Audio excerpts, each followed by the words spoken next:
Alors, voici l'avancée de mon poêle à bois avec une bouteille de gaz.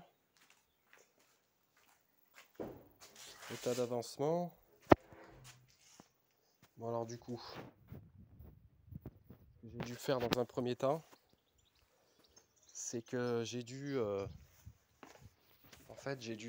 disquer déjà cette partie-là pour enlever le robinet. Robinet qui est ici.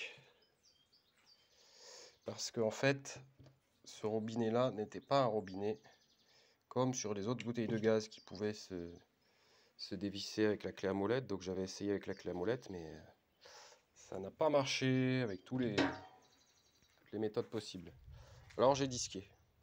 Avant ça, j'ai quand même rempli ma bouteille de gaz avec de l'eau.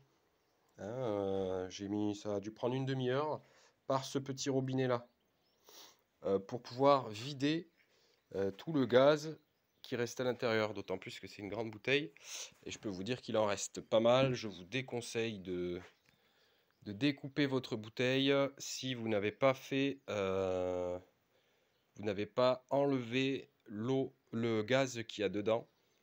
Ça peut être très dangereux. Alors, on en est là, à présent que le gaz est vidé et que j'ai pu disquer cette partie-là et vider ma bouteille d'eau. On peut passer à l'étape suivante. Donc j'avais fait un dessin de ce fameux poêle à bois que je voudrais, qui est ici, qui comporte une porte principale assez grande, une aération, une deuxième porte en bas plus petite, et où je vais insérer à l'intérieur donc une grille de cuisson ici et une grille pour les bûches ici. Et ici je mettrai des pierres réfractaires. Bon, c'est-à-dire dans ces alentours là, je mettrai des pierres réfractaires. Donc j'ai commencé à prendre mes mesures de ma porte qui est ici. Donc j'ai revérifié les dimensions. On est à 44 de haut et 25-26 de large. Sensiblement, les aérations vont être comme ça. Après, c'est possible que j'en fasse des plus grosses, 2 ou 3 plus grosses ou plusieurs petites. En fonction des essais, je ferai des essais au moment voulu. Et la fameuse petite porte.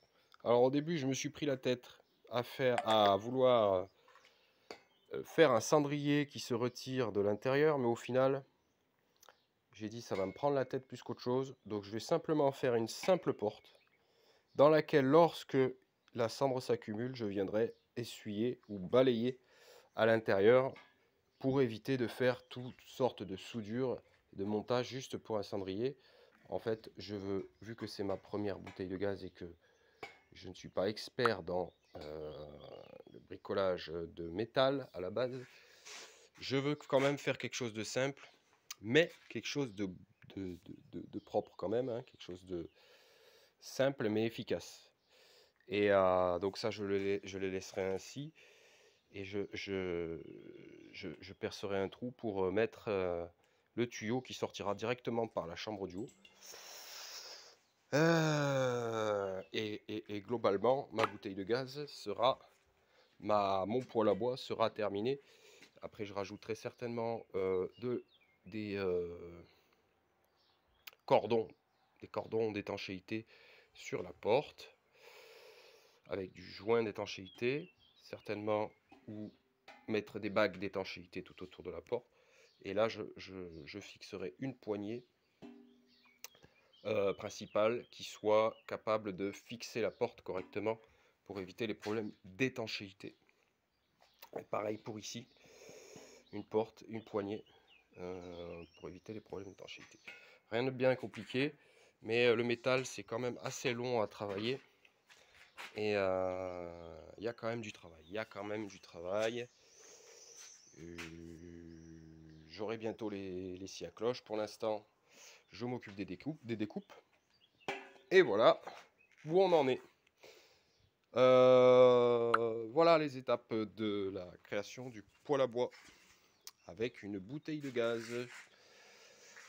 Et bon, je reviendrai pour faire la suite. À bientôt.